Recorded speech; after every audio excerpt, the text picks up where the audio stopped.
आपका स्वागत है। आज मैं जिंदगी की ऐसी कहानी लेकर आया हूँ जिससे हमें बुराई में भी अच्छाई देखने की प्रेरणा मिलती है।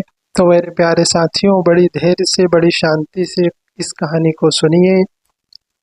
बहुत पुरानी बात है। किसी राज्य में एक राजा राज्य करता था। उस राजा को शिकार करने का बड़ा शौक था। वो अपने राजकाज को निपटाकर अक्सर शिकार के लिए चला जाता था।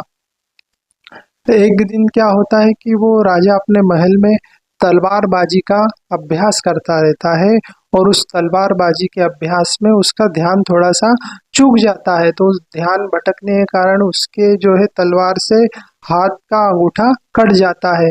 अब उसके हाथ से खून बहने लगता है।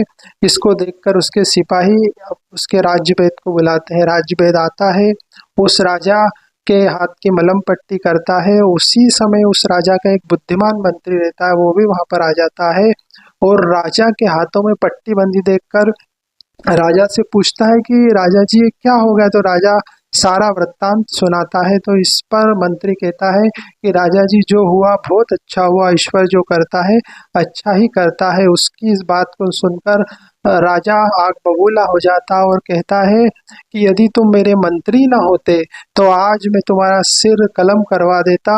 और वो अपने सिपाहियों को आदेश देता है कि जाइए इस मंत्री को जेल में डाल दे दीजिए, क्योंकि मेरा अंगूठा कटा है और ये बोल रहा है जो होता अच्छा होता है, ईश्वर जो करता अच्छा करता है। उस मंत्री को, उस बुद्धिमान मंत्री को सिपाही एक कारागृह में डाल देते हैं।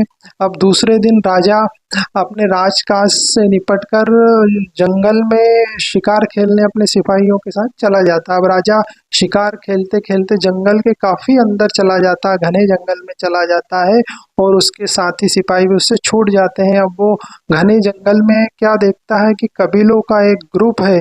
उस ग्रुप में, उस क्षेत्र में, कबीलों के क्षेत्र में, जंगली कबीलों के क्षेत्र में वो राजा चला जाता है और जंगली कबीले के लोग उस राजा को पकड़ लेते हैं और पकड़कर अपने सरदार के पास ले जाते हैं और सरदार से बोलते हैं कि हम इस मनुष्य को पकड़ के लाए हैं, देखकर हमें आज्ञा दें। कबीलों का सरदार उन्हें आज्ञा देता है कि हम अपने देवताओं को प्रसन्न करने के लिए इस इंसान की बलि देंगे।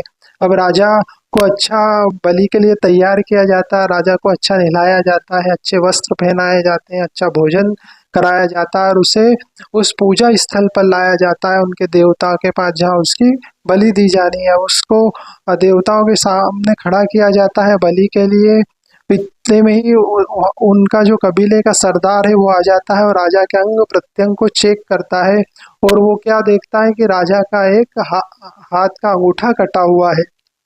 ये देखकर वो अपने सिपाहियों से नाराज होता है कि किस आदमी को लाए, इसका तो अंग भंग है, इसका तो अंगूठा कटा हुआ है, इस अंग भंग इंसान की बलि नहीं दी जा सकती।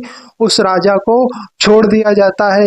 उसी समय उसके सिपाही भी उससे आ मिलते हैं और राजा अपने सिपाहियों के साथ अपने महल की ओर जाने लगता है। उसे रास्ते में अपने उस बुद्धिमान मंत्री की याद आती है जो कहता है कि जो वो होता अच्छा होता है, ईश्वर करता है वो अच्छा होता है। आज यदि मेरा अंगूठा ना कटा होता तो आज मेरा सिर कलम हो जाता।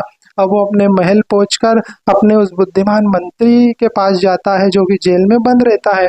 उसे वो अपने गले लगाता है, उसकी आंखों में आंसू आ जाते हैं और मंत्री से कहता है कि तुमने सही कहा था, जो होता अच्छे के लिए होता है, जो ईश्वर करता है अच्छे के लिए होता है। मैंने यूं ही उस दिन तुम पे इतने गुस्सा किया।